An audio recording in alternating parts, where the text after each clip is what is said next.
శీర్షిక చదువుతున్నాను. ప్రధాన గాయకునికి అయలెత్ షహర్ అను రాగం మీద పాడదగినది దావీదు కీర్తన. మొదటి వచనం. నా దేవా నా దేవా, నీవు నన్నేల విడనాడితివి, నన్ను రక్షింపక నా ఆర్తధ్వని వినక నీవేళ దూరముగా ఉన్నావు. దేవుడి మాటలు మనందరి మేలు నిమిత్తమై దీవించునుగాక. ఆమేన్. ప్రార్థన చేసుకుందామండి. Shall we look on to Lord in prayer. మనందరం కూడా తలలు వంచి, కాటమ్మ అమ్మాయి ముందుకు రావాలి, ముందుకు వచ్చి కూర్చోండి. మూలలో కూర్చోవటం బాగా అలవాటైంది మీకు. రండి, ముందుకు రండి. దేవుని స్వరాన్ని రాత్రి వినటానికి వచ్చి ఉన్నాం. దేవా నాతో మాట్లాడయ్యా. మహాపరిశుద్ధుడు అయిన మా తండ్రి, దయగల దేవా, ప్రేమా స్వరూపి, మీకు స్తోత్రాలయ్యా. ఈ సాయంకాలమున పరిశుద్ధమైన మీ సన్నిధిలో 16వ రోజు శిలువ ధ్యాన కుడికిలో మీ మాటలు వినాలని మీ సన్నిధికి వచ్చి ఉన్నాము తండ్రి. మీరు మాట్లాడితే మేము బ్రతుకుతామయ్యా. మీ మాటల్లో జీవం ఉంది తండ్రి. నిలబడిన మీ సేవకుని మీ శిలువ చాటును మరుగుపరచండి. ఈ వాక్య పరిచర్య ద్వారా మా ప్రియ కుమారుడు, మా రక్షకుడునైన యేసుక్రీస్తు ప్రభువారికి మాత్రమే సమస్త ఘనత మహిమ ప్రభావాలు ఆరోపిస్తున్నాం. ఎక్కడ కూడా ఆయన మహిమను మేము దొంగిలించకుండా మీ సన్నిధిలో ప్రభా మీకు మాత్రమే ఘనత మహిమ ప్రభావాలు ఆరోపిస్తూ, అయ్యా మీరే ఘనత మహిమ ప్రభావాలు పొందండి. వచ్చిన బిడ్డలను మీరు దీవించండి. లైవ్లో చూస్తున్న వారిని మీరు దీవించండి. ఒక్కొక్కరి మీద మీ దీవులు కుమ్మరించమని, మా ప్రాణములు తెప్పరిలా చేయమని యేసు నామమున ప్రార్థిస్తున్నాము తండ్రి. ఆమేన్. ఈ సాయంకాలం సన్నిధిలో కూడి వచ్చిన దేవుని ప్రియులకు, లైవ్లో చూస్తున్న వారందరూ కూడా యేసుక్రీస్తు ప్రభువారి శ్రేష్టమైన శక్తిగల నామమున మీ అందరికీ మా నిండైన వందనాలు చెల్లిస్తున్నాం. నా ప్రభు మిమ్మల్ని నిండారుగా దీవించునుగాక. ఆమేన్. క్రీస్తునందు ప్రియమైన దేవుని బిడ్డలారా, పరిశుద్ధ బైబిల్ గ్రంథంలో కీర్తనల గ్రంథం 19వ పుస్తకం, ద 19th బుక్ కదండి. పరిశుద్ధ బైబిల్ గ్రంథంలో 66 పుస్తకాలు ఉంటే కీర్తనల గ్రంథం ఎన్నో పుస్తకం చెప్పండి? 19వ పుస్తకం. ఎన్ని కీర్తనలు ఉన్నాయి? 150 కీర్తనలు ఉన్నాయి. ఎన్ని కీర్తనలు ఉన్నాయి? మొత్తం 150 కీర్తనల్లో 2461 వచనాలు ఉన్నాయి. ఎన్ని వచనాలు ఉన్నాయి? 2461 వచనాలు ఉన్నాయి. జాగ్రత్త రాసుకోండి. కష్టపడి రాత్రి అంతా నేను లెక్క పెట్టి తీసుకొచ్చి 119వ కీర్తన బైబుల్ అంతటిలో కల్లా ఏ కీర్తన? పెద్ద కీర్తన. దాన్ని పెద్ద అధ్యాయం అని కూడా చెప్పుకోవచ్చు. బైబుల్ అంతటిలో కల్లా what is the biggest chapter in the Bible చెప్పండి? సామ్ 119 కీర్తనలు. 119వ కీర్తన బైబుల్ అంతటిలో కల్లా ఏ కీర్తన? పెద్ద. బైబుల్ అంతటిలో కల్లా చిన్న కీర్తన ఏది? Which is the smallest in the Bible? 117వ కీర్తన. బైబిల్లో మధ్య వచనం ఏదో చెప్పగలరా? 118వ కీర్తన 8వ వచనం. బైబిల్లో ఏ వచనం చెప్పండి? మధ్య వచనం. చెప్పండి, ఏ వచనం? మధ్య వచనం. బైబిల్లో 118వ కీర్తన 8వ వచనం. బైబిల్లో మొత్తము ఎన్ని కీర్తనలోనే చెప్పండి? 150 కీర్తన.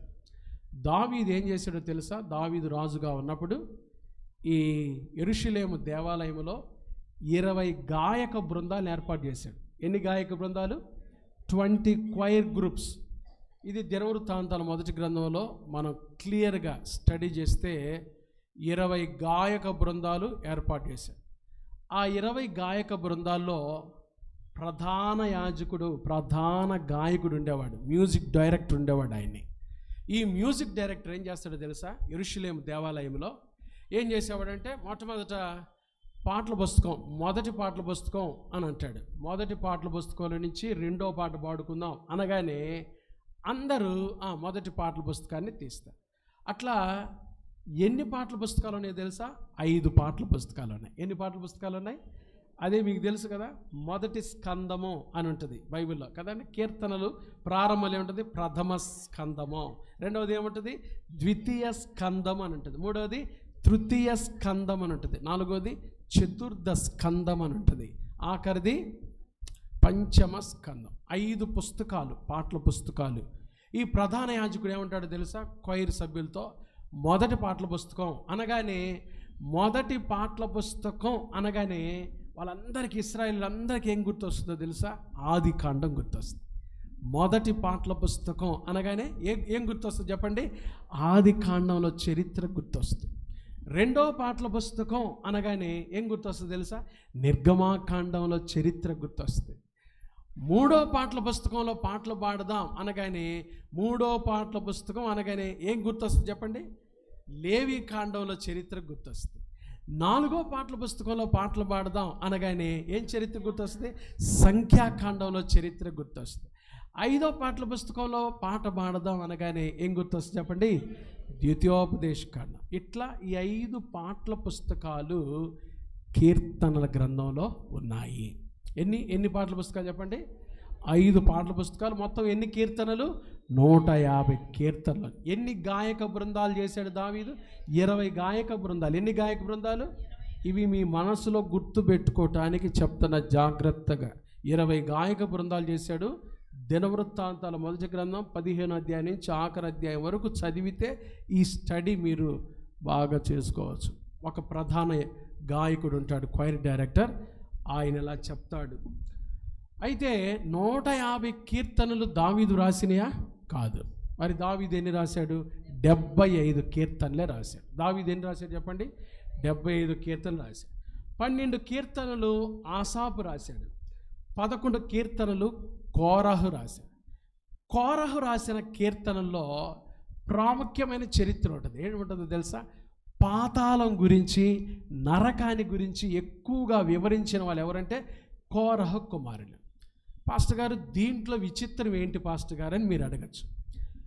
కోరహు, దాతాను, అబీరామ్ అనే వాళ్ళని మోషే, దైవజనుడైన మోషేకు విరోధంగా మాట్లాడినందుకు వాళ్ళని ఏం చేసింది చెప్పండి?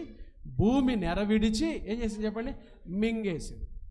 దీంట్లో విచిత్రం ఏంది పాస్టర్ గారు అంటే, చాలామంది చనిపోయి నరకానికి వెళ్ళారు, కానీ ఈ ముగ్గురు ఎవరు? దాతాను, అబీరాము, కోరహు బ్రతికుండి ఎక్కడికి వెళ్ళారు? నరకానికి వెళ్ళి చనిపోయారు. అది ప్రాముఖ్యమైన విషయం. నరకానికి వెళ్ళి ఏమయ్యారు చెప్పండి? చనిపోయారు. కాబట్టి ఇది ప్రాముఖ్యమైందా కాదా చెప్పండి?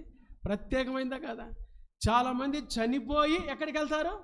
నరకానికి వెళ్తారు. కానీ దాతాను, అబీరాము, కోరహు ఏమయ్యారు చెప్పండి?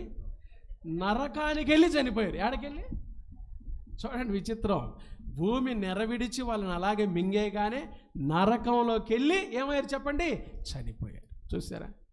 ఆ సంగతులు కోరహు కుమారులు చక్కగా రాశారు. కాబట్టి కోరహు కుమారులు కొన్ని మోషే రాసిన కీర్తనలు ఉన్నాయి, కొన్ని సొలొమోను రాసిన కీర్తనలు ఉన్నాయి, హేమాను రచించిన కీర్తన ఉంది, యాత్ర కీర్తనలు ఉన్నాయి.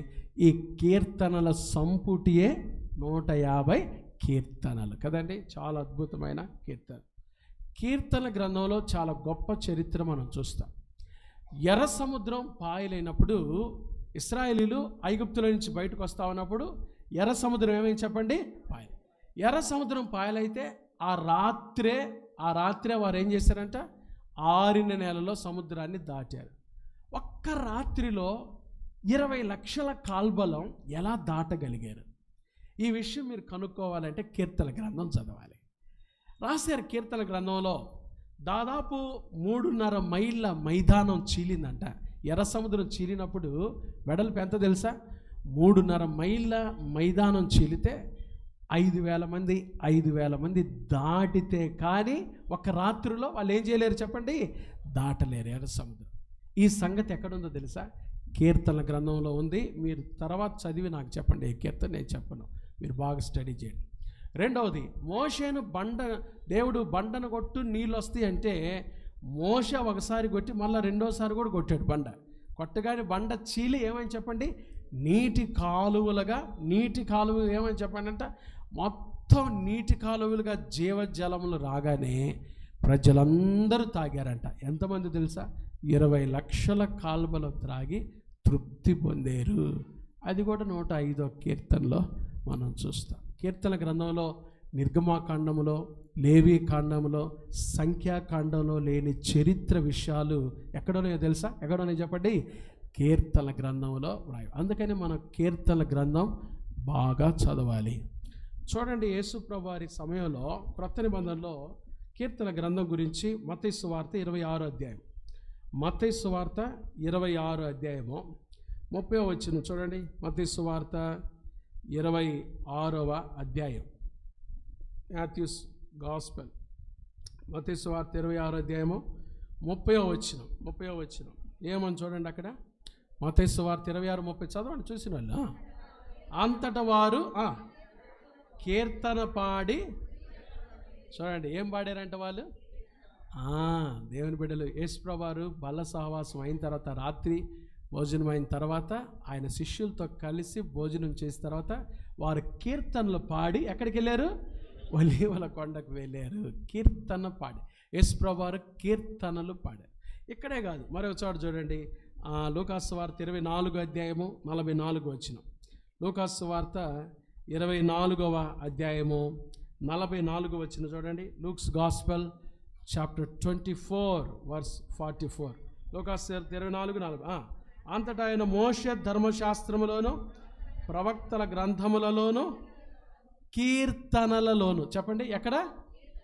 కీర్తనలలోను నన్ను గూర్చి వ్రాయబడినవన్నీ. చూసారా, కీర్తనలు యేసుప్రభువు వారు చదివి వినిపించాడు, చదివి చెప్పాడు కీర్తనలు. కాబట్టి ప్రభువారు ఈ లోకంలో ఉన్నప్పుడు కీర్తనల గ్రంథం పాడాడు, చదివి వినిపించాడు. కాబట్టి కీర్తనలు పాడాలి, చదవాలి. ఇంకొక మాట చూద్దాం. ఎఫెసీ పత్రికలో పౌలు ఇంకో చోట ఏమంటాడు చూడండి. ఎఫెసీలకు రాసిన పత్రిక, అపోస్తలుడైన పౌలు ఎఫెసీలకు రాసిన పత్రిక 5వ అధ్యాయము, ఎఫెసీలకు రాసిన పత్రిక 5వ అధ్యాయము 18, 19 వచనాలు చదువుతున్నా చూడండి.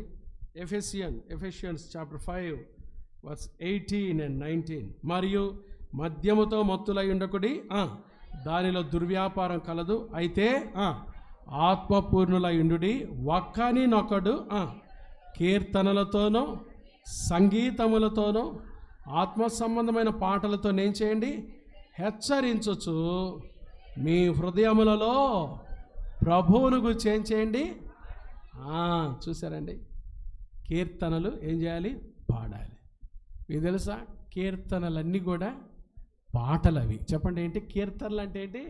పాటలు. బాగా మీరు యూట్యూబ్లో ఎప్పుడైనా మీకు ఆసక్తి ఉంటే ఇట్లాంటి విషయాల మీద, వందనం విల్సన్ గారని మెథడిస్ట్ సంఘ కాపరకు ఆయన ఉన్నాడు, పూర్వం ఆయన అద్భుతంగా 150 కీర్తనలన్నీ ఏం చేశాడు తెలుసా? ఆయన పాటల రూపంలో రాసి పాడి పెట్టాడు. అవన్నీ ఎప్పుడో చాలా కాలమైంది. ఇప్పుడు కూడా ఇవి హెబ్రోన్ వాళ్ళు, సియోను చర్చ్ వాళ్ళు పాడతారు. ఆయన ఒకటి అద్భుతమైంది, నాకు భలే ఇష్టమైంది. నీ వెలుగు నీ సత్యము బయలు దేరానిమో. వచ్చా మీకు ఇది? వచ్చా నాతో కలిసి పాడండి.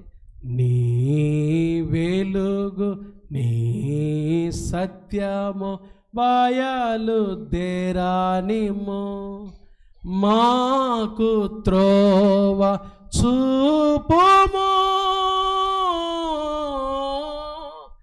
మాకు త్రోవ చూపుము, అవి నీ నివాస స్థలముకు నన్ను తోడుకొని పోవును.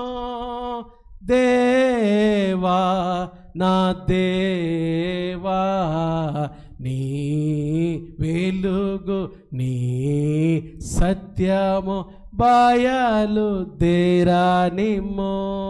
వచ్చిన చూడండి. మాకు త్రోవ చూపుము,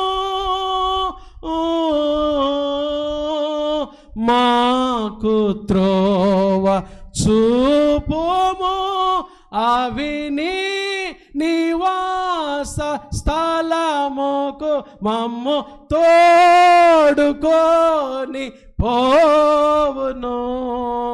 దేవా నా దేవా, దేవా నీ వెలుగు నీ సత్యము బాయాలు దేరా నిమో.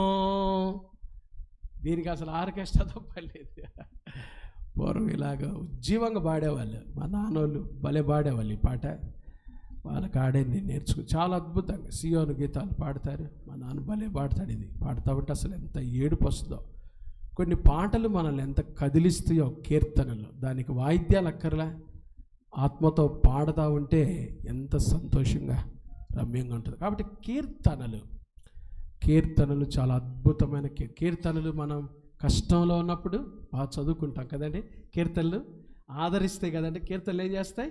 23వ కీర్తన, 91వ కీర్తన, మనం బాధలో ఉన్నప్పుడు 34వ కీర్తన, 37వ కీర్తన, మనం కష్టంలో ఉన్నప్పుడు చదువుకున్నప్పుడు కీర్తనలు ఓదార్పునిస్తాయి, ఆదరిస్తాయి, సంతోషమిస్తాయి, ప్రోత్సాహాన్ని ఇస్తాయి, దిగులు కలవరాన్ని తీసివేస్తాయి. ఎంత ఆనందమో. కాబట్టి కీర్తనలు బాగా చదవాలి.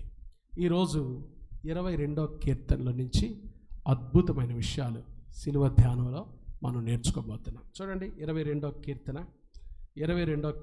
ఇది దావీదు రాసిన కీర్తన. చెప్పండి, ఎవరు రాశారు ఈ కీర్తన? దావీదు క్రీస్తు పూర్వం 1050వ సంవత్సరం రాశాడు. ఎవరి గురించి రాశాడో తెలిసి ఈ కీర్తన అంతా యేసు ప్రభు గురించే. పరిశుద్ధాత్మ పూర్ణుడై దావీదు ఏ పూర్ణుడై చెప్పండి? పరిశుద్ధాత్మ పూర్ణుడై ఎవరి గురించి రాశాడు చెప్పండి? క్రీస్తు పూర్వం 1050 సంవత్సరాల క్రితమే యేసుక్రీస్తు ప్రభు యొక్క శిలువ గురించి రాసిన కీర్తన. దేని గురించి రాశాడు చెప్పండి? శిలువ గురించి. ఎందుకో తెలుసా పాస్టర్ గారు, ఇంత పర్ఫెక్ట్గా మీరు ఎట్లా చెప్పగలరు అంటే, దావీదు ఎక్కడ పొడవబడలేదు, దావీదు ఎక్కడ దూషించబడలేదు. దావీదుని ఎవరిని తిట్టినా ఒకవేళ ఓర్చుకునేవాడు కాదు. ఎంత కోపమో దావీదుకి. ఒకడు వచ్చి సౌలు చచ్చిపోతే కిరీటం తీసుకొచ్చానండి సౌలు తల మీద అంటే, వెంటనే లేచి ఏం చేసా తెలుసు దావీదు? పొడి చేయండి రా వాడిని, చంపేండి అన్నాడు. అంత కోపం కలిగిన వాడు దావీదు. అయితే మరి ఎవరి గురించి కీర్తన రాశాడంటే, ఈ కీర్తన అంతా మనం చదివితే ప్రతి వచనంలో ఎవరున్నారో తెలుసా చెప్పండి? కల్వరి శిలువ మీద ఉన్న యేసుక్రీస్తు ప్రభువారు గుర్తొస్తారు. కొన్ని అద్భుతమైన విషయాలు చెప్తాను ఈ రాత్రి. బాగా ధ్యానం చేయండి, బాగా రాసుకోండి, వినండి, ఇంటికి వెళ్ళి కూడా నెమరు వేసుకోండి. ఈ కీర్తనలో ఉన్న శ్రేష్టమైన విషయాలు ఈ రాత్రి మనం చూడబోతాం. 22వ కీర్తన మొదటి వచనం. 22వ కీర్తన మొదటి వచనం చూడండి. నా దేవా నా దేవా నీవు నన్నేలా విడనాడు. ఇది ఎక్కడ మాట చెప్పండి? యేసు ప్రభు శిలువ మీద ఉన్నప్పుడు పలికిన ఎన్నో మాట? 4వ మాట కదండి. యేసు ప్రభు శిలువ మీద ఉన్నప్పుడు ఏలీ ఏలీ లామా సబక్తాని, దానికి అర్థం ఏంటి? నా దేవా నన్నెందుకు? వాస్తవంగా యేసు ప్రభువారు ఈ మాట చెప్పినప్పుడంట బార్క్లే అనే థియోలాజియన్ ఏం రాశాడు తెలుసా అండి? ఈ కీర్తన అంతా చెప్పాడంట యేసు ప్రభు శిలువ మీద. ఈ మాట చెప్పేటప్పుడు ఈ ఒక్క మాట చెప్పి వదిలేదంట. ఈ కీర్తన అంతా చెప్పాడు. ఈ కీర్తన అంతా కంఠోపాఠంగా చెప్పాడంట. నా దేవా నన్ను ఎందుకు చెయ్యి? ఎందుకు దేవుడు చెయ్యి విడిచాడు? యేసు ప్రభువారి చెయ్యి ఎందుకు వదిలిపెట్టాడు? ఎందుకో చూడండి, చిన్న కారణం చూద్దాం. 3వ వచనం చూడండి, 22వ కీర్తన 3వ వచనం. నీవు ఇశ్రాయేలు చేయి స్తోత్రముల మీద ఎవరమంట? మన దేవుడు ఎవరో తెలుసా? ఇశ్రాయేలు చేయి స్తోత్రముల మీద ఎవరు అంటే మన దేవుడు పరిశుద్ధుడు. మనం ఆరాధించే దేవుడు పరిశుద్ధుడు. పాపము చూడలేని, చెప్పండి ఎవరైనా, పాపము చూడలేని పరిశుద్ధుడు. యేసు ప్రభువారు శిలువ మీద ఉన్నప్పుడు మన పాపమంతా ఆయన మీద ఏం చేయబడింది? మోపబడింది. ఆయన మన పాపమంతా మోస్తున్నాడు. మనం పాడాం కదా, ఏ పాపమెరుగని ఓ పావనమూర్తి నా పాపముల కొరకై ఈ పాటలు నొందినావా. యేసయ్య మన పాపం కొరకై మన పాపమంతా సిలువలో మోస్తూ ఉండగా ఆయన పాపముగా చేయబడ్డాడు. యేసు ప్రభువారు ఏం చేయబడ్డాడు? పాపముగా. యేసు ప్రభువారు పాపముగా పాపి స్థానంలో ఉండి పాపమంతా మోస్తూ ఉండగా తండ్రి అయిన దేవుడు పరిశుద్ధుడు కాబట్టి ఆయన, పాపము చూడలేని పరిశుద్ధుడు కాబట్టి ఆ సమయంలో నీ కొరకు నా కొరకు ఆయన చెయ్యిని వదిలిపెట్టి అదే తట్టుకోలేకపోయాడు యేసయ్య. నా దేవా నన్ను ఎందుకు చెయ్యి వదిలిపెట్టావయ్యా, నన్ను ఎందుకు విడిచిపెట్టావయ్యా. చూసారా, పరిశుద్ధుడైన దేవుడు, పాపము చూడలేని పరిశుద్ధుడు, ఆయన ఇశ్రాయేలు చేయి స్తోత్రముల మీద ఆసీనుడు, అంత గొప్పటి తేజోమయుడైన దేవుడు పాపముగా చేయబడిన యేసు ప్రభుని ఆ క్షణంలో చేయి వదిలిపెట్టాడు. ఎంత అద్భుతమైన మాటలు చూడండి. అలా ఈ కీర్తన అంతా చూస్తే 6వ వచనం చూడండి. 6వ వచనం ఏమంటుందో, నేను నరుడను కాను, నేను ఎవరిని, యేసుప్రభు అంటాడు, నేను నరుడను కాను. ఎవరిని? నేను. యేసుప్రభు దేంతో పోల్చుకున్నాడు చెప్పండి? పురుగుతో పోల్చుకున్నాడు. చెప్పండి ఏంటిది? పురుగుతో. ఎప్పుడైనా ఆలోచన చేశారా? పురుగు ఏంటి అసలు? పురుగుతో పోల్చుకోవటం నేను బాగా డీప్గా ఆలోచన చేసి రాత్రి, పురుగు ఏంటి అసలు? యేసుప్రభు ఒక పురుగుతో పోల్చుకోవటం ఏంటి? నేను నరుడను కాదు, పురుగును. బాగా వినండి, దీంట్లో ఒక ఆత్మీయమైన విషయం ఉంది. ఏదైనా ఒకటి సర్పమును ఎదుర్కోగలదు అంటే అది పురుగు మాత్రమే. సర్పానికి ఎదురుపోయేదే చెప్పండి? పురుగు మాత్రమే. మహాఘట సర్పం ఎవరో తెలుసా? ఇస్కరియోతు యోధా ముందు కూడా యేసయ్య పురుగులాగా తను తనేం చేశాడు చెప్పండి? తగ్గించుకున్నాడు. 3.5 సంవత్సరాలు యోధాను ముందు పెట్టుకొని ఒక ఘట సర్పమైన యోధాను ముందు పెట్టుకొని యేసయ్య ఒక పురుగుగా తను తాను తగ్గించుకున్నాడు. ఎంత అద్భుతమైన విషయాలు ఈ కీర్తనలో వ్రాయబడ్డాయో తెలుసండి. 22వ కీర్తన అంతా కూడా యేసు ప్రభు యొక్క శిలువ వృత్తాంతం గురించి వ్రాయబడింది. 22వ కీర్తనలో ఆయన మంచి కాపరిలా కనపడతాడు. యేసయ్య ఎలా కనపడతాడు చెప్పండి? మంచి కాపరి. 23వ కీర్తనలో గొప్ప కాపరిలా కనపడతాడు. యేసయ్య ఎలా కనపడతాడు? గొప్ప కాపరి. 24వ కీర్తనలో ప్రధాన కాపరిగా కనబడతాడు. 22వ కీర్తనలో మంచి కాపరిలాగా మన కొరకు ఆయన ప్రాణాన్ని పెట్టాడు కదండి. మంచి కాపరి తన గొర్రెల కొరకు ఏం పెడతాడు చెప్పండి? ప్రాణం. యేసయ్య మంచి కాపరిగా మన కొరకు తన ప్రాణం పెట్టాడు. 23వ కీర్తనలో గొప్ప కాపరిగా మనల్ని నడిపిస్తాడు ఆయన. 24వ కీర్తనలో ప్రధాన కాపరిగా ఆయన తిరిగి వచ్చినప్పుడు మనల్ని గుర్తిస్తాడు. ఆయన గొర్రెలను గుర్తిస్తాడు. 22వ కీర్తన ఒక కొండ, 24వ కీర్తన మరొక కొండ. 22వ కీర్తనేమో కల్వరి కొండ, 24వ కీర్తనేమో చెప్పండి ఏ కొండ? ఒలీవల కొండ. మధ్యలో 23వ కీర్తన ఒక లోయ.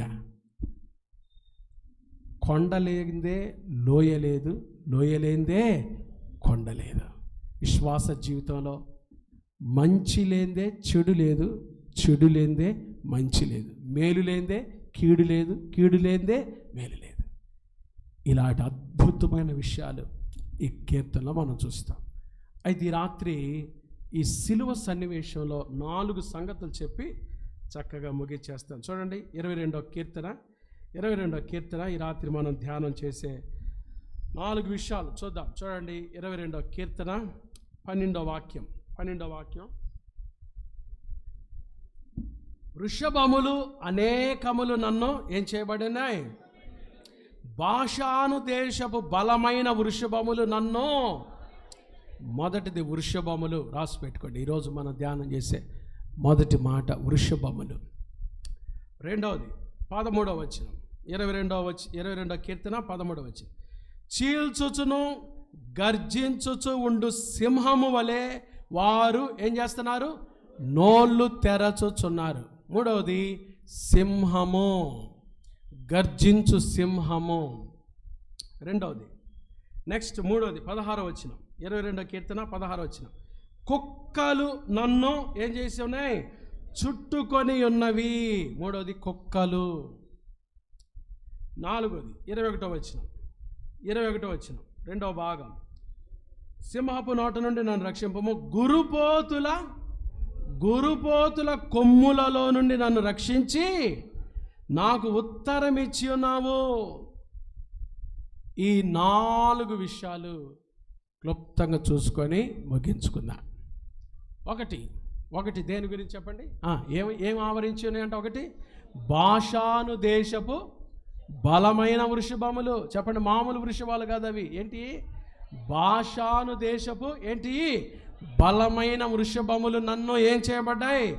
ఆవరించి. రెండవది గర్జించుచుండు సింహము. గర్జించుచుండు సింహము వలె వారు ఏం చేశారు? నోళ్ళు తెరచి ఉన్నారు. మూడోది కుక్కలు ఏం చేసినాయి అంట? నన్ను చుట్టుకొని ఉన్నవి. నాలుగోది గురుపోతుల కొమ్ము వలె ఆ కొమ్ముల నుండి నన్ను. ఇంక ఇప్పుడు చూడండి, యేసు ప్రభువారి సిలువ దృశ్యాన్ని చూస్తున్నాం. అమ్మ ఈ రాత్రి బాగా చూడండి, యెరూషలేము వెళ్ళొద్దాం. యేసు ప్రభువారి సిలువ దృశ్యాన్ని చూస్తున్నాం. బాగా వినండి అమ్మా, అందరూ బాగా చూడండి, బాగా వినండి, బాగా ఆకలింపు చేసుకొని వెళ్ళాలి మీరు ఈ వర్తమానం అంతా. యేసు ప్రభువారి సిలువ దృశ్యాన్ని చూస్తున్నా. దావీదు క్రీస్తు పూర్వం 1050 సంవత్సరాల క్రితం ప్రవచన రీతిగా పరిశుద్ధాత్మ ప్రేరేపణతో ఈ కీర్తన సిలువ సంఘటనలు రాసి పెట్టాడు. ఈ సిలువ వృత్తాంతం గురించి రాస్తూ దావీదు 4 జంతువుల గురించి మాట్లాడాడు. ఒకటి బాషాను దేశపు ఏంటి చెప్పండి? బలమైన వృషభములు. రెండవది చీల్చుచు ఉండు గర్జించు సింహము. మూడవది కుక్కలు. నాలుగవది గురుపోతుల కొమ్ము. చెప్పండి, గురుపోతుల కొమ్ము. మీరు బాగా వినండి. ఇప్పుడు ఒక ప్రశ్న అడుగుతా, సమాధానం చెప్పండి. యేసు ప్రభువారు సిలువ వేయబడ్డప్పుడు ఈ 4 జంతువులు ఉన్నాయా? యేసు ప్రభువారు సిలువ వేయబడ్డప్పుడు ఈ 4 బాషాను దేశపు వృషభాలు ఉన్నాయా? గర్జించు సింహం ఉందా? కుక్కలు ఉన్నాయా? నాలుగోది గురుపోతుల కొమ్ములు ఉన్నాయా? అంటే ఈ 4 యేసు ప్రభువారి సిలువ చుట్టూ ఆవరించి ఉన్నాయంటే ఆత్మీయ అర్థం ఉందన్నమాట. ఆత్మీయ విషయాలు ఉన్నాయి. ఆత్మీయ విషయాలు ఏంటి? రాత్రి నేర్చుకున్నాం. యేసు ప్రభువారు సిలువ వేయబడ్డప్పుడు మొట్టమొదటిగా ఆయన చుట్టుకొని ఉన్న మొదటి జంతువులు ఏంటి చెప్పండి? బాషాను దేశపు ఏంటి అంట? బలమైన వృషభాలు. ఏ వృషభాలు? బాషాను. బైబిల్లో బాషాను దేశం. ఐగుప్తులో నుంచి ఇశ్రాయేలీలు విమోచించబడిన తర్వాత ఇశ్రాయేలీలు బాషాను దేశపు రాజైన ఓగును ఏం చేశారు? ఎదుర్కొన్నారు. ఆ ఓగును జయించడానికి దైవజనుడైన మోషే రాత్రంతా ప్రార్థన చేశాడు. బాషాను మామూలు ప్రదేశం కాదు.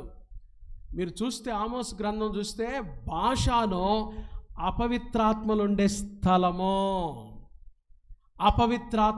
స్థలము.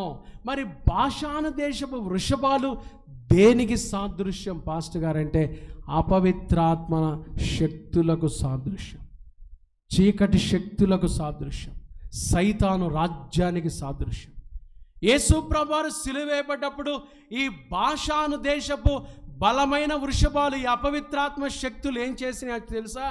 యేసు ప్రభువారిని తృణీకరించాయి. యేసు ప్రభువారు సిలువ దగ్గర తృణీకారము గుండా వెళ్ళుటయే బాషాను దేశపు బలమైన వృషభములకు సాదృశ్యము.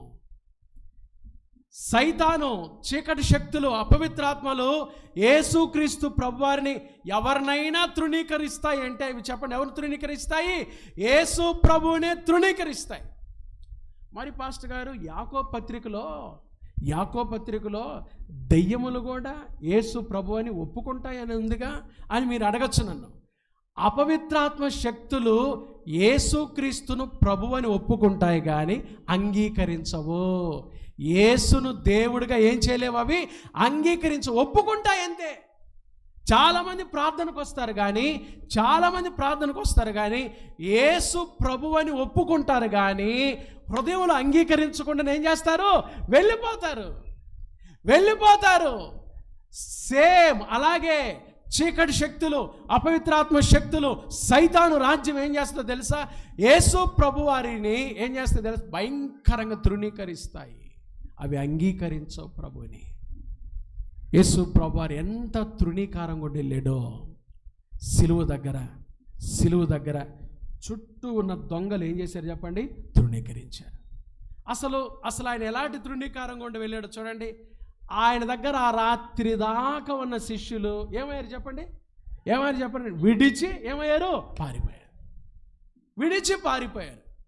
ఇంకొక శిష్యుడు ఉన్నాడంటే నీ గురించి ఎవ్వరు నీ గురించి యాక్సెప్ట్ చేయకపోయినా నేను మాత్రం కల్లో కూడా ప్రాణం పోయినా నిన్ను మాత్రం నేనేం చేయను, వదిలిపెట్టనన్న శిష్యుడు, యేసుప్రభువారి శిష్యుడు నువ్వు కదా అంటే ఏమన్నాడు చెప్పండి?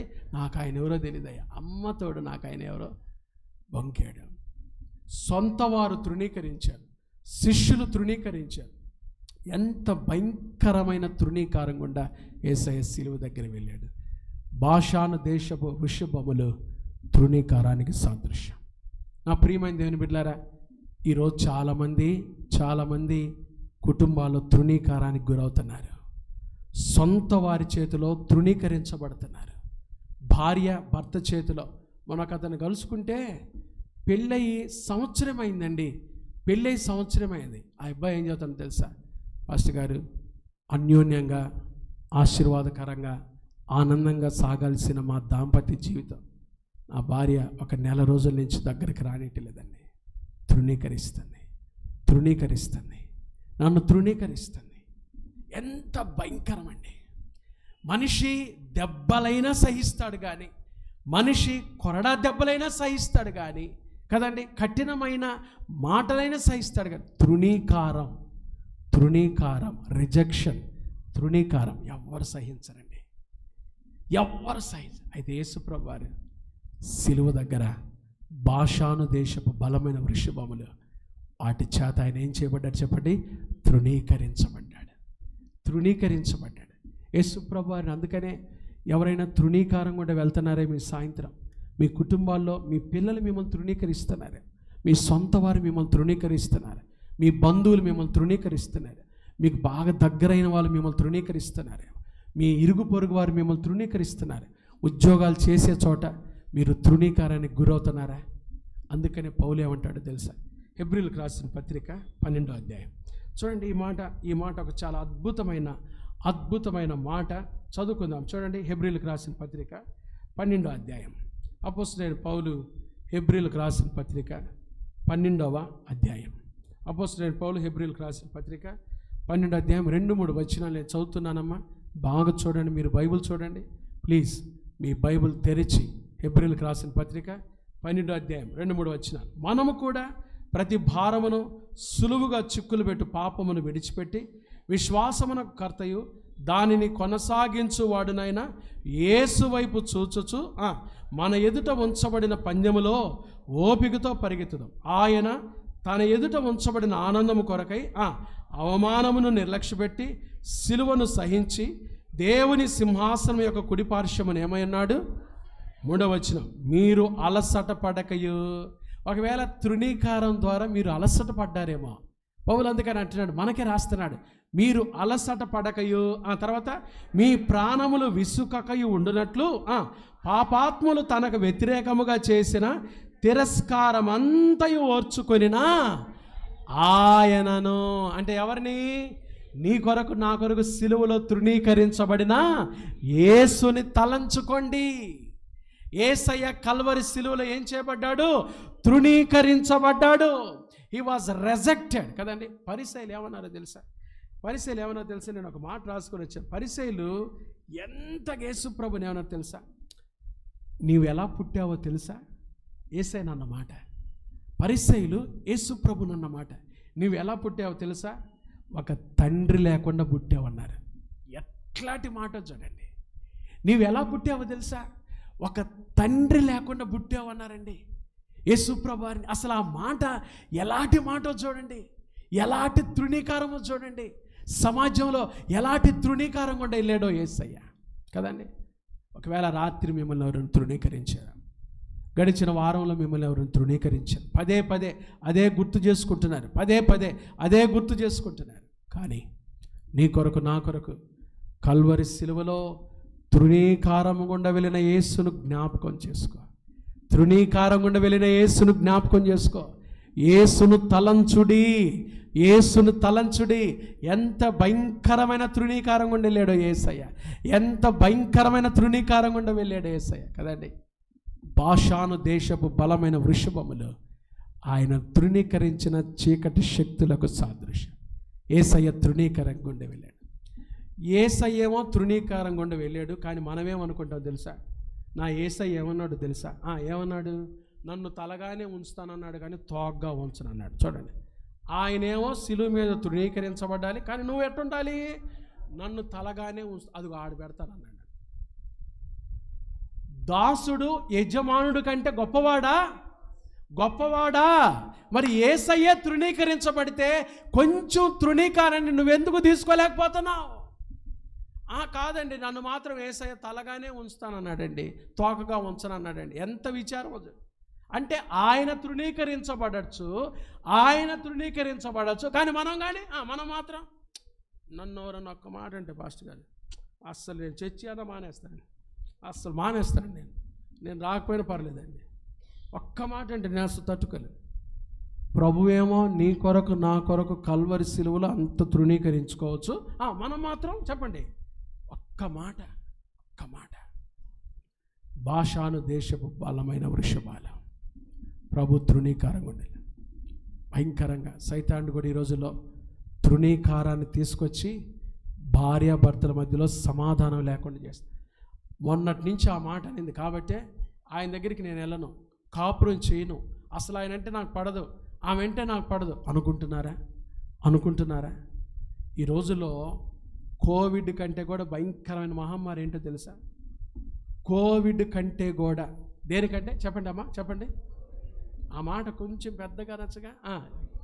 దేనికంటే చెప్పండి, కొంచెం పెద్దగానండి. దేనికంటే? కోవిడ్ కంటే కూడా భయంకరమైన మహమ్మారి ఏంటో తెలుసా? సైతానుడు ఏం చేస్తాడో తెలుసా?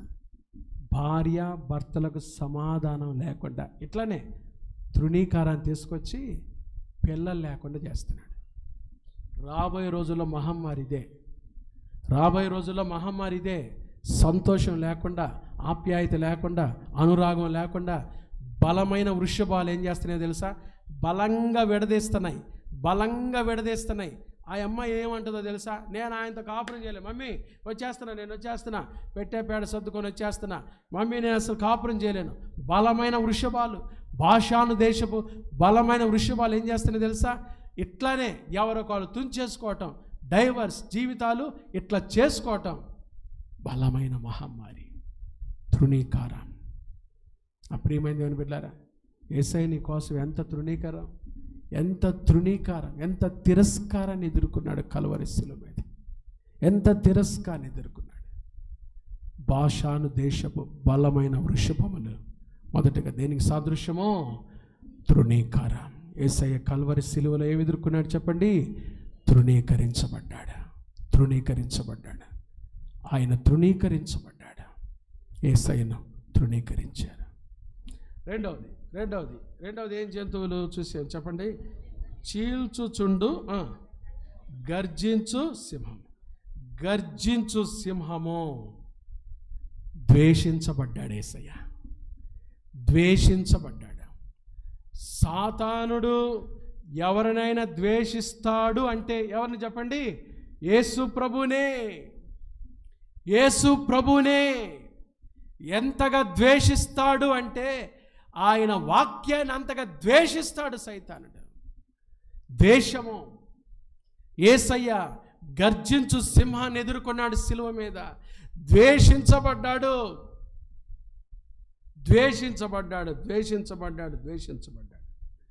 సైతానుడు ఏదైనా ద్వేషిస్తాడు అంటే యేసు ప్రభుని, ఆయన వాక్యాన్ని ద్వేషిస్తాడు. మీకు తెలుసా సైతానుడికి ఇష్టం లేని 2 పుస్తకాలు ఏంటో తెలుసు బైబిల్లో? ఆదికాండం, ప్రకటన గ్రంథం. చెప్పండి ఏం పుస్తకాలు? ఆదికాండం, రెండవది ప్రకటన. నిద్రబాబు అక్కడ బాగా విషయాలుగానే ఆదికాండం, ప్రకటన. ఆదికాండం అంటే ఎందుకు ఇష్టమో తెలుసా? వాడికి ఎందుకు ఇష్టం ఉండదో తెలుసా? మానవుడు ఎక్కడ నుండి వచ్చాడో అది ఎక్కడ ఉంది చెప్పండి? ఆదికాండంలో. నీవు ఎక్కడి నుంచి వచ్చావో తెలుసుకోవటం సైతానుడికి ఇష్టమే లేదు. దేవుడు మన స్వరూపమందు మన పోలిక చొప్పున నరుని చేయదాం. కాబట్టి నీవు దేవుని పోలికగా సృష్టించబడ్డావు అనే మాట నువ్వు తెలుసుకోవటం ఎవరికి ఇష్టం లేదు. అందుకని వాడికి ఆది కాండం అంటే భలే ద్వేషం. రెండవది ప్రకటన గ్రంథం. ప్రకటన గ్రంథం అంటే ఎందుకు ద్వేషం తెలుసా? నీ ముగింపు ఎలా ఉండబోతుందో ఏడలు చెప్పండి. మనం సదాకాలం ఎక్కడ ఉండబోతున్నాం చెప్పండి. సదాకాలం ఎక్కడ ఉండబోతున్నాం చెప్పరే మంద. సదాకాలం ఎక్కడ ఉండబోతున్నాం? ఎవరితో? యేసయ్యతో. యుగయుగాలు సదాకాలం ఎవరితో ఉండబోతున్నాం? యేసు ప్రభుతో ఉండబోతున్నాం. ఆ సంగతి నువ్వు తెలుసుకోవటం ఎవరికి ఇష్టం లేదు. చూసారా వాడు ఎంత తెలివి కల్లవాడు. అందుకని ఆది కాండం ప్రకటన గ్రంథం చదవనీయండి. కొంతమందికి బైబిల్లో ఏముందో కూడా తెలియదు. తీయండి సంసోను రాసిన సువార్త 16వ అధ్యాయం తీయండి. ఉందా బైబిల్లో? ఎందుకు మరి బైబిల్ టక్కని దిగిపోయారు? బైబిల్లో ఉంది అసలు. సంసోను రాసిన సువార్త ఉందా? అసలు ఉందా? సంసోను రాసిన సువార్త ఉందా చెప్పండి. మరి ఎందుకు దిగిపోయారు? తెలీదు. మొన్న కావని ప్రకటన గ్రంథం 30వ అధ్యాయం తీయమ్మా గబా గబా గబా గబా ఎత్తుకుతుంది. ఉందా? ప్రకటన గ్రంథం 30వ అధ్యాయం ఉందా? తీయనమ్మా. మలాకి గ్రంథం 17వ అధ్యాయం తీయండి. ఉందా? లేదు. కానీ తెలియదు కొంతమందికి తెలియదు. బైబిల్లో ఏముందో తెలియదు. 66 గ్రంథాలు ఏంటియో తెలియదు. పాత నిబంధనలు ఎన్ని పుస్తకాలు ఉన్నాయో తెలియదు. క్రొత్త నిబంధనలో ఎన్ని పుస్తకాలు ఉన్నాయో తెలియదు కదండి. తెలుసా మీకు? కీర్తన గ్రంథం ఎక్కడ? ఇప్పుడు చెప్పండి. కీర్తన గ్రంథం ఎన్నో పుస్తకం బైబిల్లో? కొంతమందికి ఇంకా తెలియలేదు. చెప్పాను నేను అది ప్రారంభంలోనే. కీర్తన గ్రంథం ఎన్నో పుస్తకం? ఎన్ని వచనాలు ఉన్నాయి? ఎవరు ముందులైన వాళ్ళు చెప్పాకండి, వెనకాల వాళ్ళు చెప్పండి. ఎన్ని వచనాలు ఉన్నాయి చెప్పండి. 2461 వచనాలు ఉన్నాయి. చూసారు? ముందు చెప్పాను నేను. చెప్తేనే మీకు తెలియదు. రేపు ఏం చెప్తే రేపు ఇదే ప్రసంగం చెప్పాను నేను. పాస్టర్ గారు ఆడ ఎన్నట్టుకుందే అని ఎట్లా తల సైతాన్ ఏం చేస్తాడు తెలుసా? వాక్యాన్ని ద్వేషిస్తాడు. వాడికి భలే ద్వేషం. శిలువ మీద యేసయ్య ద్వేషానికి గురయ్యాడు, ద్వేషించబడ్డాడు. సంఘంలో కూడా చాలామంది పొరుగు వారిని ద్వేషిస్తున్నారంటే గర్జించు సింహాలు మీరు.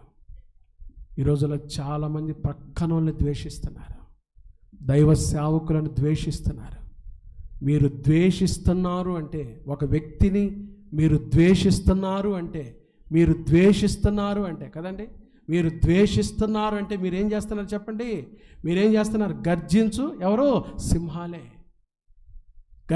సింహాలే. సాటి వ్యక్తిని, సంఘములైనా కుటుంబాలైనా పొరుగు వారిని ద్వేషిస్తున్నావు అంటే,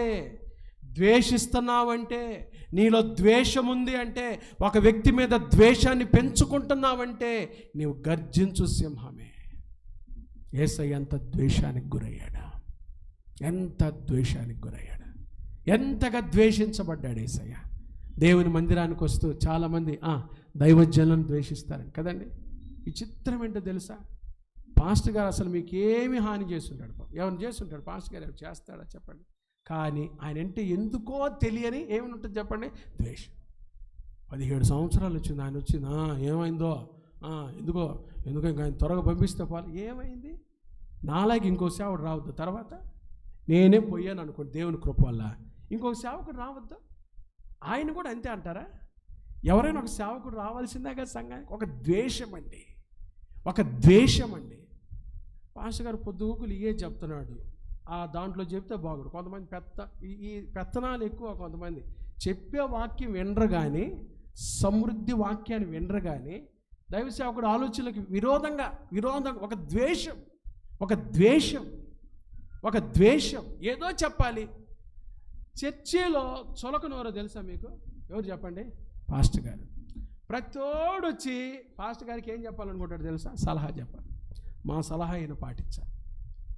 దేవుని సలహా పాటించమని దేవుడు దైవజనం చెప్తే ప్రతోడు వచ్చి ఏం చెప్తారు తెలుసా? పాస్టర్ గారు. ఒక చులకన, ఒక ద్వేషం. మేమిచ్చే డబ్బుల మీద ఆయన ఇదొక ద్వేషం. సంఘంలో నువ్వు ఎవరినైనా ద్వేషిస్తున్నావు, నీ సేవకునైనా ద్వేషిస్తున్నావు అంటే గురుపోతు. ఎవరు చెప్పండి? గర్జించు సింహము. యేసయ్య కల్వరి సిలువలో ఒకటి తృణీకారం గుండా వెళ్ళాడు, రెండోది దేని గుండా వెళ్ళాడు? గర్జించు సింహం, ద్వేషించబడ్డాడు. మూడవది ఎవరు చెప్పండి? కీర్తనలో 22వ కీర్తన 16 వచ్చింది. ఎవరు చెప్పండి? కుక్కలు నన్ను ఏం చేయబడ్డాయి? చుట్టుకొని. కుక్కలు ఎవరో తెలుసా?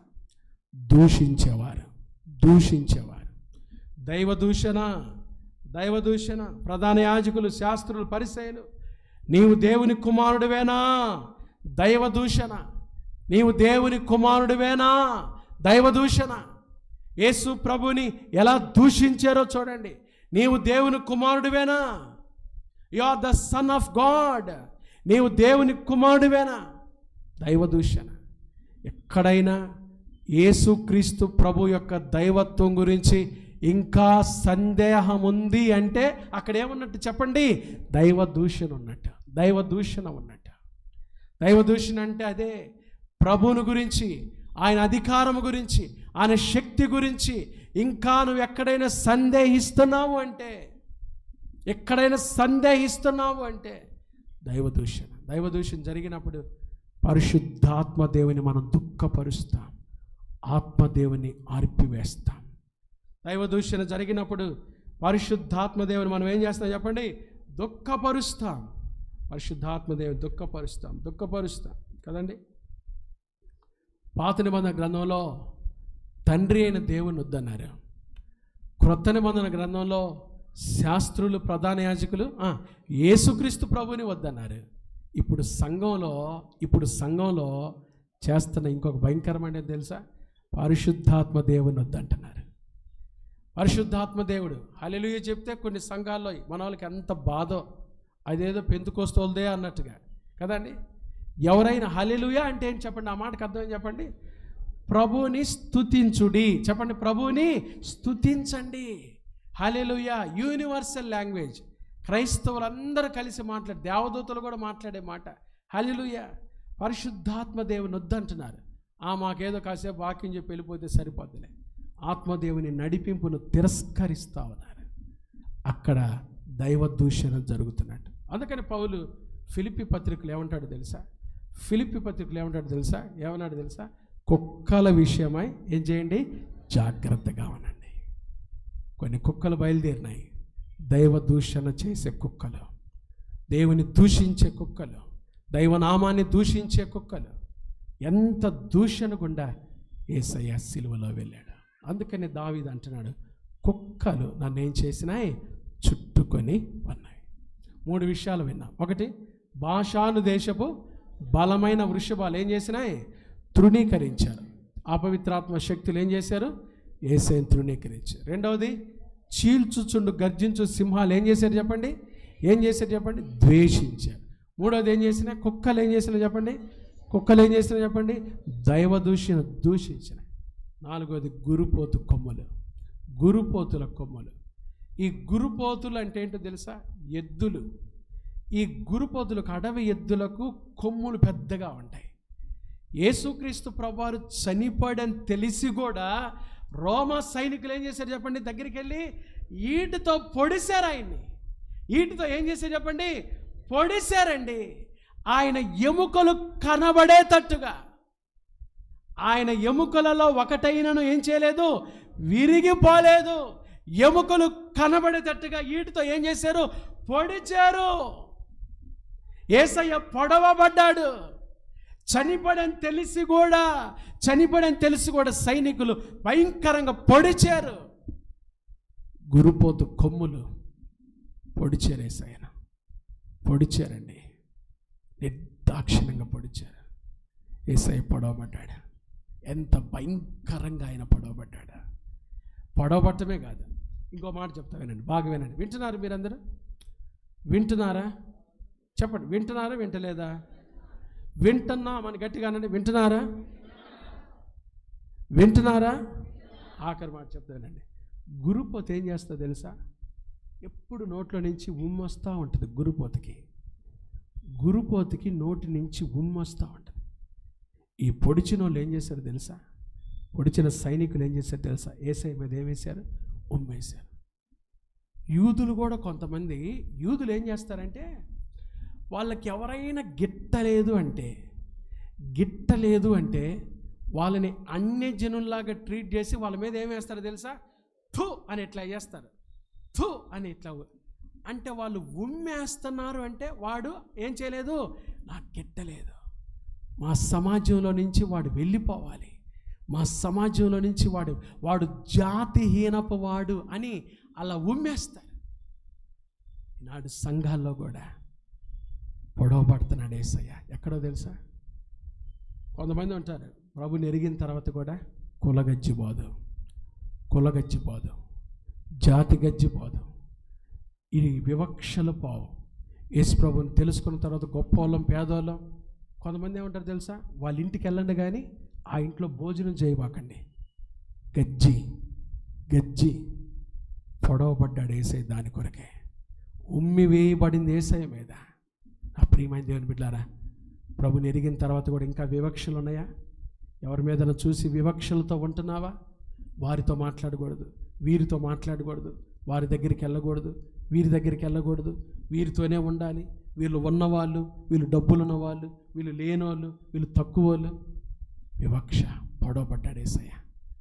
గురుపోతు కొమ్ములు ప్రభువు పొడవబడ్డానికి సాదృశ్యం. గురుపోతులు ఉమ్మి వేయబడ్డాడు.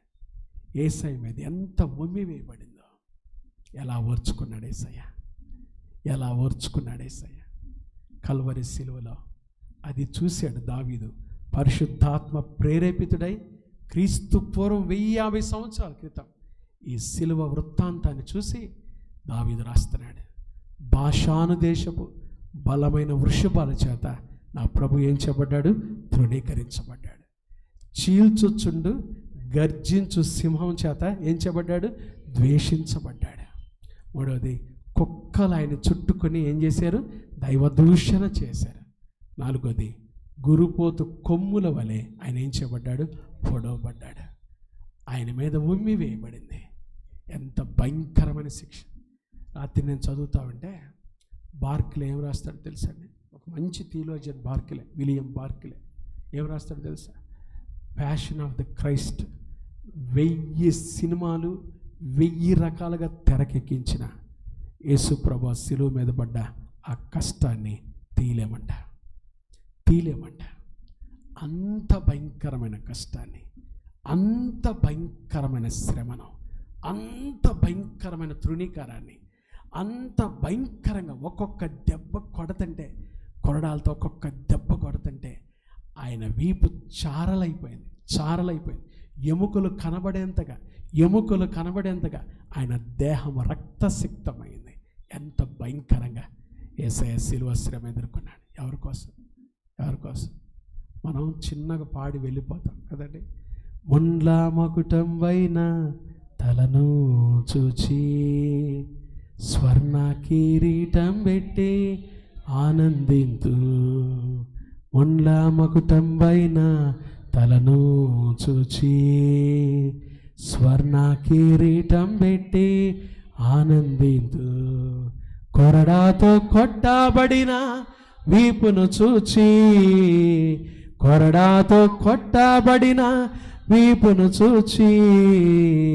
ప్రతి ఒక్క గాయమును ముద్దాడేదా,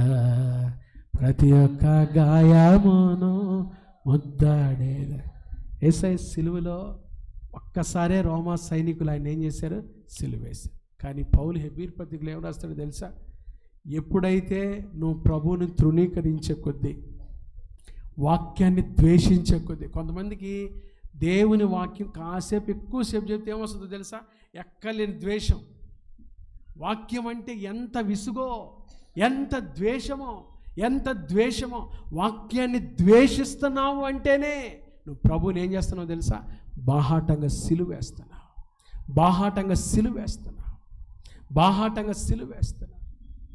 రోమా సైనికులు ఒక్కసారే ప్రభువుని సిలువేశారు. ప్రభు కూడా ఒక్కసారే సిలువేయబడ్డాడు. మన పాప నిమిత్తమై మరణాన్ని జయించి తెలియచ్చు. అయితే మనం తృణీకరిస్తున్నప్పుడల్లా, మనం మన తోటి వ్యక్తులను ద్వేషిస్తున్నప్పుడల్లా, సంఘాల్లో నీ పొరుగు వారిని ద్వేషిస్తున్నప్పుడల్లా, వారిని చూచి వీరిని చూచి వేస్ట్ ఫెలో, వ్యర్థుడా, వేలు పెట్టి చూపి తిరస్కరిస్తున్నప్పుడల్లా ప్రభువును నువ్వు సిలువేస్తున్నావు. ద్వేషిస్తున్నప్పుడల్లా, దూషిస్తున్నప్పుడల్లా, ప్రభునామాన్ని దూషిస్తున్నప్పుడల్లా, సందేహిస్తున్నప్పుడల్లా, నాలుగోది ఆయన పొడుస్తున్నా ఉమ్మి వేస్తున్నా. మన కొరకు ఆయన ఒక్కసారే సిలువేయబడ్డాడు. కానీ తెలిసి మనం ఇతరులను తృణీకరిస్తున్నా, ఇతరులను ద్వేషిస్తున్నా, ఇతరులను దూషిస్తున్నా, లేనిపోయిన మాటలు అంటున్నా, అబండాలేస్తున్నా, నిందలు మోపుతున్నా, మరలా మనం ప్రభుని ఏం చేస్తున్నా? సిలువేస్తున్నా. ఒక్కసారే ఆయన ఓర్చుకోలేకపోయాడే, ఒక్కసారే ఆయన అంత పొడవబడ్డాడే, ఒక్కసారి ఆయన అంత ఉమ్మి వేయించబడ్డాడే. మాటికి సిలువేస్తే ప్రభు తట్టుకోగలడా? మాటికి సిలువే. నువ్వు అబద్ధం ఆడుతున్నప్పుడల్లా, నువ్వు కామపు చూపులు చూస్తున్నప్పుడల్లా, వ్యభిచారపు పనులు చేస్తున్నప్పుడల్లా, దేవునికి విరోధమైన ఆలోచన చేస్తున్నప్పుడల్లా, దేవునికి విరోధమైన మాటలు మాట్లాడుతున్నప్పుడల్లా, దైవజనులకు విరోధంగా ఆలోచిస్తున్నప్పుడల్లా, ప్రభుని మాటికి ఏమేస్తున్నా చెప్పండి? సిలువే. ఒక్కసారే ప్రభు ఓర్చుకోలేకపోయాడే, మాటికి సిలువేస్తే, ప్రభు ఓర్చుకోగలరా? ఆలోచిద్దాం, ప్రార్థన చేసుకుందామండి. 22వ కీర్తన ప్రభు యొక్క శిలువ వృత్తాంతాన్ని తెలియపరిచే కీర్తన. ఈ కీర్తనలో నుంచి భాషాను దేశపు బలమైన వృషభములు, రెండవది చీల్చుచుండు గర్జించు సింహాలు, మూడవది కుక్కలు, నాలుగవది గురుపోతుల కొమ్ములు. యేసు ప్రభువారు సిలువ వేసినప్పుడు వాస్తవంగా ఈ 4 జంతువులు లేవు. కానీ ఏంటి దీని ఆత్మీయ అర్థం ఏంటి? నా ప్రభు తృణీకరించబడ్డాడు. భాషాను దేశపు బలమైన వృషభాల యేసయ్య తృణీకారం గుండా వెళ్ళాడు. చీల్చుచుండు గర్జించు సింహము, నా ప్రభు ద్వేషించబడ్డాడు. ద్వేషించారు ఆయన్ని. సాతానుడు ద్వేషిస్తారు. ఈరోజు కూడా వాక్యాన్ని ద్వేషిస్తున్నారు. దేవుని మందిరాల్లో, దేవుని సంఘంలో వాక్యం ఇంత సమృద్ధిగా దొరికే చోట వాక్యాన్ని ద్వేషిస్తున్నావా? నువ్వు వాక్యాన్ని ద్వేషిస్తున్నావా? ప్రభుని సిలువేస్తున్నట్టే ఆయన ద్వేషించబడ్డాడు. మూడవది ఆయన దూషించబడ్డాడు. కుక్కలు, దైవదూషణ, శాస్త్రులు, ప్రధాన యాజకులు, పరిసయ్యులు ప్రభుని నీవు దేవుని కుమారుడివేనా ఎలా దూషించారు? దైవదూషణ. ఎక్కడైనా ప్రభు యొక్క గొప్పతనాన్ని శంకిస్తున్నావు, సందేహిస్తున్నావంటే దైవదూషణ చేస్తున్నట్టే. తర్వాత నాలుగోది గురుపోతుల కొమ్ములు. పొడవబడ్డాడు యేసయ్య. ఆయన చనిపోడని తెలిసి కూడా కల్వరి శిలువలో పొడిచారు. ఆయన తల మీద ముళ్ళ కిరీటం పెట్టారు. యుద్ధుల రాజువా నువ్వు అని ఎగతాళి చేసి, అపహాస్యం చేసి యేసయ్య పొడవబడ్డాడు. యేసయ్యను అంగీకరించిన నీవు ఇంకా ఇతర వ్యక్తులను తృణీకరిస్తున్నావంటే, సాటి వ్యక్తులను ద్వేషిస్తున్నావంటే, సంఘంలోకి వచ్చి దేవుని వాక్యం వినకుండా, విధేయత చూపకుండా, దేవుని వాక్యానికి విధేయత చూపకుండా ద్వేషిస్తున్నావు అంటే ప్రభువును మాటికి సిలువేస్తున్నావు. దైవదూషణ చేస్తున్నావంటే ప్రభువుని మాటికి సిలువేస్తున్నావు. ఆయన పొడవబడ్డాడు. ఆయన మీద ఉమ్మి, గురుపోతు నోట్లో నుంచి ఉమ్మి వేయించబడ్డాడు. యేసయ్య ఉమ్మి వేయించబడ్డాడు. సాటి వ్యక్తిని చూసి యూదేతలను చూసి అలా ఉమ్మి వేస్తారంట. నువ్వు సాటి వ్యక్తిని చూసి ద్వేషిస్తున్నావంటే ప్రభువుని పొడిచినట్టే. ఎంతకాలం మరలా సిలువ వేస్తున్నావు? నీ పాపంలో బ్రతుకుతూ, నీ స్వార్థంగా బ్రతుకుతూ మరలా ప్రభుని సిలువ వేస్తావా? ప్రభుని సిలువ వేస్తావా? ఒకసారి నీ కొరకు, నా కొరకు 2024 సంవత్సరాల క్రితం నా ప్రభు సిలువ వేయలేదా? నా ప్రభు సిలువ వేయబడలేదా? ఎంత భయంకరమైన శ్రమ ఎదుర్కొన్నాడు కదా! ఎంత భయంకరమైన కఠినమైన గాయాలు, కొరడా దెబ్బలు, భయంకరమైన అవమానం, భయంకరమైన అపహాస్యం, ఎగతాళి గుండా వెళ్ళాడు కదా, దైవదూషణ గుండా వెళ్ళాడు కదా. ఇంకా మాటికి ప్రభుని సిలువేస్తావా? మాటి మాటికి సిలువేస్తాం. ఈ రాత్రి ఒక్కసారి ఆత్మీయ జీవితాన్ని పరిశీలన చేసుకుందాం. ఆత్మీయ జీవితాన్ని పరిశీలన చేసుకుందాం. మన జీవితంలో ప్రభా ఇంకెన్నడు నాయన, ఇంకెన్నడు ప్రభా దైవజనులకు విరోధంగా మాట్లాడనయ్యా, ద్వేషించనయ్యా, ఎవరిని తృణీకరించనయ్యా, ఎవరిని తృణీకరించనయ్యా, ఎవరిని ద్వేషించనయ్యా, ఎవరిని ద్వేషించను, దైవదూషణ చేయనయ్యా, నీ శక్తిని శంకించనయ్యా, సందేహించనయ్యా. ప్రభు కాడ ఒక బలమైన తీర్మానం తీసుకుందాం. మొన్లా మకుటంబైన తలను చూచి స్వర్ణ కిరీటం పెట్టి ఆనందింతూ, కొరడాతో కొట్టబడిన వీపును చూచి, కొరడాతో కొట్టబడిన వీపును చూచి, ప్రతి ఒక్క గాయమును ముద్దాడేదా, ప్రతి ఒక్క గాయమును ముద్దాడేదా. ప్రియ యేసు రాజును నీ చూచినా చాలు, మహిమలోనే నాయనతో ఉంటే చాలు. మహాపరిశుద్ధుడా, దయగల దేవా, ప్రేమ స్వరూపి నీకు స్తోత్రాలయ్యా.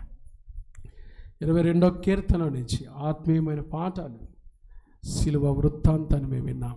ఆత్మీయ జీవితాలకు అన్వయించుకుని వాక్యానుసారంగా జీవించే భాగ్యం దయచేయండి. మెల్లని స్వరంతో మా ప్రాణాలు తెప్పరిల్లి చేసినందుకు స్తోత్రాలు. విన్న వాక్యాన్ని శత్రువు దొంగిలించకుండా మా హృదయాలు నూరంతలుగా ఫలింపచేయండి. ఎవరిని మేము తృణీకరించకుండా, ఎవరిని ద్వేషించకుండా, దైవదూషణ చేయకుండా, అయ్యా మిమ్మల్ని పడవకుండా నాయన ఉమ్మి వేయకుండా ఆత్మీయ జీవితాలు జాగ్రత్త చేసుకునే భాగ్యం మాకు దయచేయండి. పరీక్షలు రాస్తున్న బిడ్డలను దీవించండి, సంఘాన్ని దీవించండి, పరిచర్యను దీవించండి. ఈ రాత్రి పాల్గొనే నీ బిడ్డలందరి మీద నీ దీవెనలు కుమ్మరించమని యేసు నామమున ప్రార్థిస్తున్నాము తండ్రి. ఆమేన్. త్రియేక దేవుని ప్రేమ, కృపా, సమాధానములు